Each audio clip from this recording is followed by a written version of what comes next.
Dear students, we are here with the grammar, and grammar is no more difficult if we will get it in the right way. If a child knows the right use of noun, pronoun, article, verb, adjectives in a sentence, he should know how many parts of a sentence. And before this, you should like and share this video so that everybody will get information about a grammar. So here, and what are the parts of a sentence? A sentence is a group of words that express a complete thought. But you should know these two parts are complete subject and complete predicate. So you should know what is complete subject.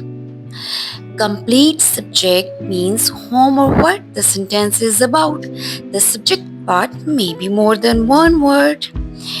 And the second part of the sentence is complete predicate. The complete predicate of a sentence tells what action the subject does. So now I will make you understand about the parts of a sentence through an example. In this example, you will learn the sentence and its two parts. The sentence is Charles Dickens lived during the early 19th century.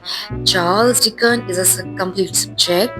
Lived during the early 19th century is a complete predicate. Now it's your turn.